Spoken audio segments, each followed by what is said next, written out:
About 10 years ago, I had an idea for a movie. I'd seen a lot of horror movies, which I love very much, with blonde girls getting themselves killed in dark alleys, and I just germinated this idea about how much I'd like to see a blonde girl go into a dark alley, get attacked by a big monster, and then kill it. And that was sort of the genesis for the idea of the movie, Buffy the Vampire Slayer. And I worked on that for a while, and eventually it got made. Several years after, the people who owned the rights came to me and said, "Are you interested in making a series out of it?" And although it had been a fun idea for a movie, I wasn't really sure if there was a whole series there just about this girl going and killing vampires. So I started to think about it, and I came up with the notion of playing all sorts of horror movies in high school and making them really metaphors for just how frightening and horrible high school is.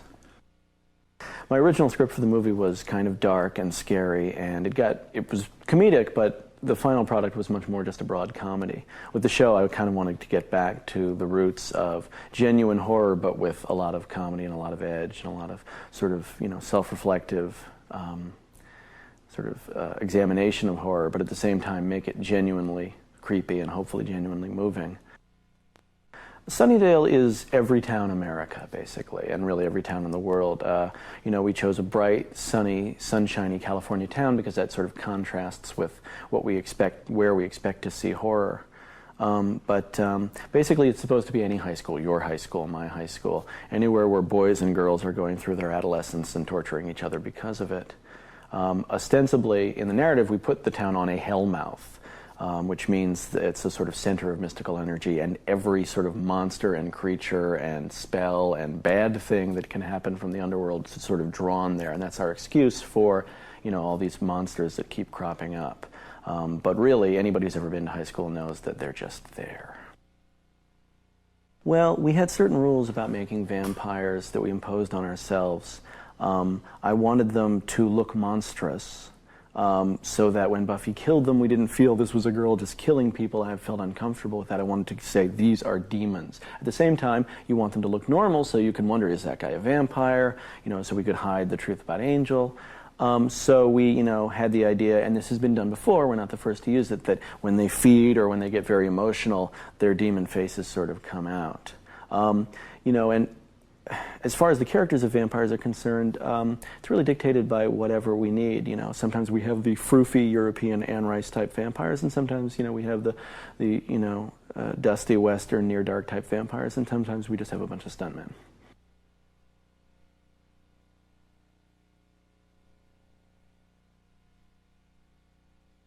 Buffy has to fight every kind of demon that we can come up with: Frankensteins, robots.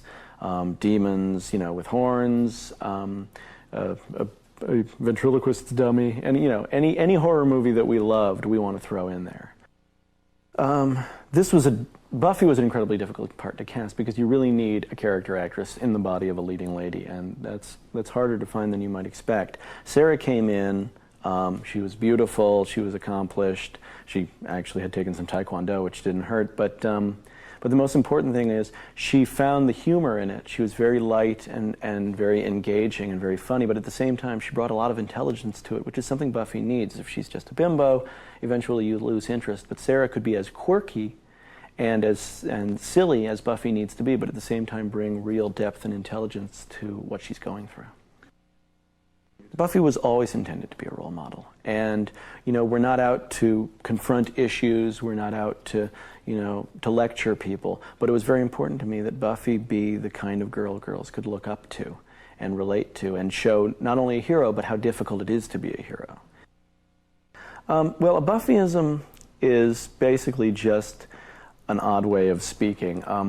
People often quote the sort of things that people say, but we don't have a lot of phrases that we like to use. Basically, it's not about creating a word that all the kids are going to go out and say. It's more about just sort of twisting the English language until it cries out in pain. I love language, and I love playing with the way people talk and their cadences, and the thing about trying to create hip, fresh teen speak is that by the time you get it on the air, it's over. You can't say what the teens are saying because they're not saying it anymore. 40,000 sitcoms of guys going, well, that's whack. And, you know, for 3 years after people had stopped saying it, were just embarrassing. So I knew when I wrote the movie, I tried to listen to teenagers to see what they talk like, and they all talked like Heathers. So that was useless to me, so I said, oh, I'll just create a way of speaking, and if it catches on, then it will be what teens are saying. Well, Angel started out as a potential love interest, but quite frankly, we had no idea. Would he work? Would he be any good? You know, David was an unknown, and we didn't know if people would respond to the relationship. Of course, they did, and Buffy and Angel are a great romance.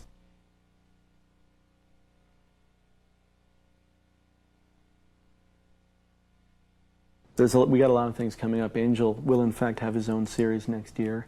He won't be in Sunnydale anymore. He won't be that far away because I hope to do some crossing over between the characters. Buffy and friends, they've been in high school for 3 years. They're about to graduate.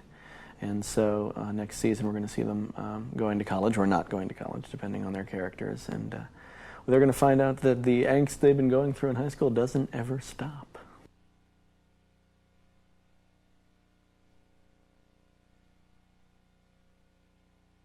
Well, yes. I was a pathetic loser in high school, and this school Sunnydale is based largely on my high school experience and the experiences of other writers who work on the show.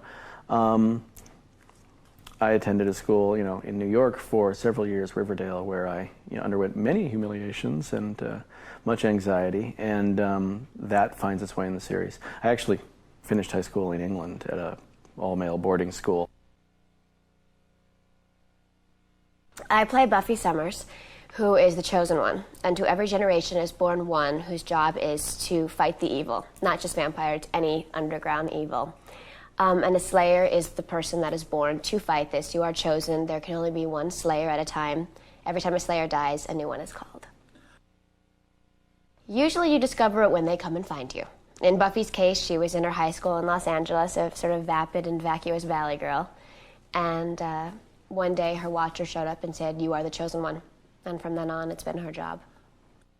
Sunnydale is a town in Southern California, sort of unspecified as to exactly where it is. We assume it's south of Los Angeles. And Sunnydale happens to be built on a hellmouth, which is a portal of evil.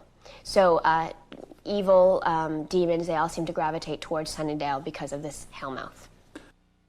Giles is Buffy's watcher. Buffy had a watcher before Giles, who we don't talk about much, who, if you've seen the movie, you know he was killed.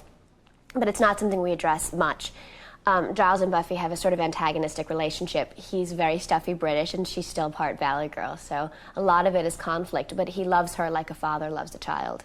So there are emotions that are crossed there.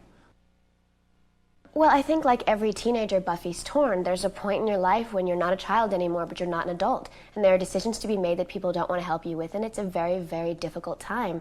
And there's Buffy just trying to deal with the problems of adolescence, of dating, of parenting, of, you know, learning when to cross the line, when not to. At the same time, she has this adult job and adult responsibility, and the two worlds collide. Well, as I've gotten older, so has Buffy. Obviously, aside from the physical and the hairdos changing and the hair colors, Buffy's matured through her experiences. She's seen a lot now. She's had her first love.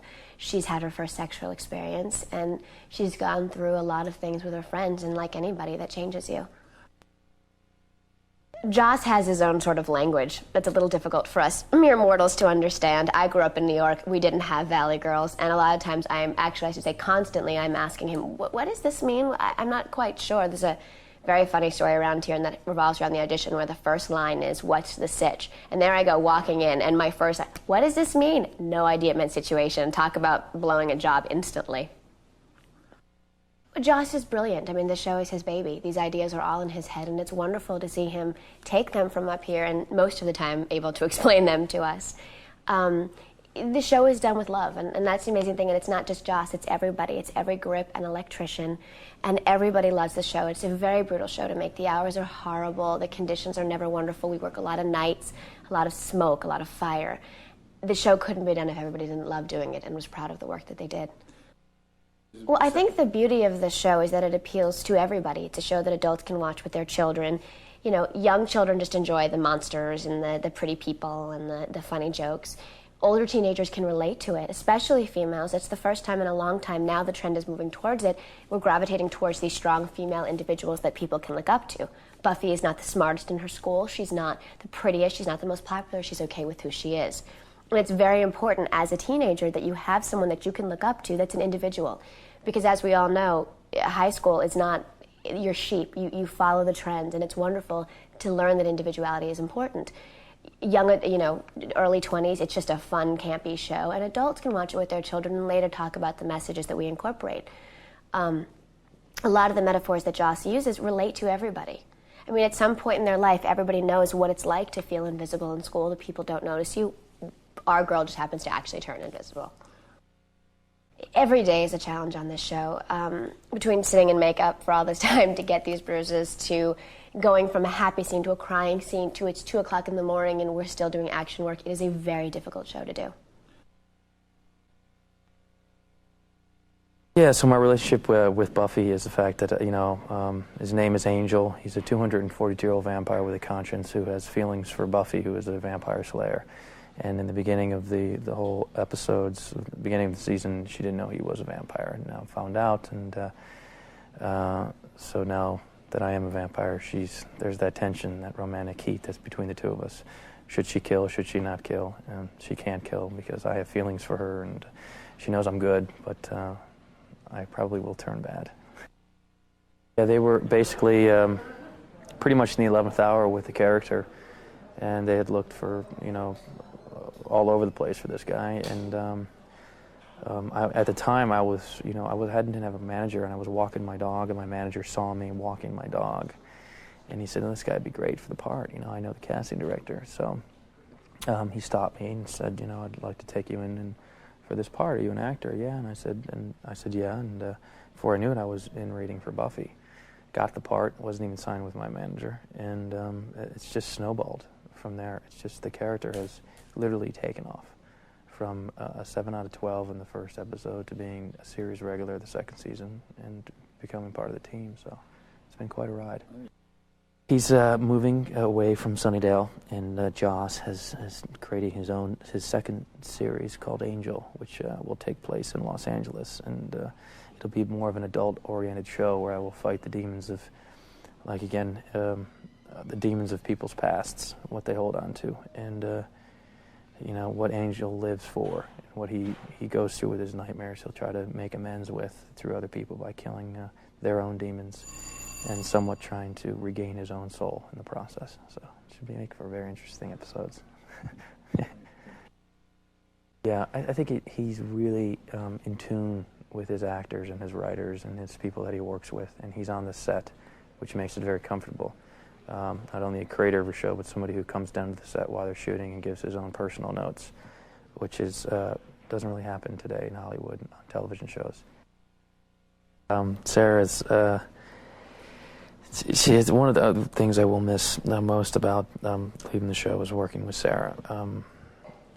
We've created a special bond between the two of us that is very unique and different, and she has the ability to transform herself very quickly, very professionally, and very openly, which makes it easier for another actor to kind of ride along with her. She comforts you and gives you a sense of who you are as a person and not as an actor, which is, I feel, the best thing to have. She's a wonderful presence, and she's very strong in what she does. She exudes a lot of confidence, and it shows, and I'll miss that a lot. Yeah, the makeup process takes about an hour and 20 minutes. It's a piece that fits from here to here, and Todd McIntosh is wonderful. He just blends it all in, so the final result's very sharp and clean, makes for a very scary vampire. It can be tedious, and taking it off is the worst part, because you have to sit there and you want to just rip the damn thing off, but you can't, because you'll take a piece of your skin with you, so it has to be removed very delicately to take it off. But the end result is great. It's worth it. Definitely is worth it. It's a wide range, and that's one of the most surprising things about it, is the fact that they see Buffy the Vampire Slayer, think teenage, but you know what? Watch it and you'll be surprised, because the writing dictates the show and leads you on a ride that you'll have a lot of fun with.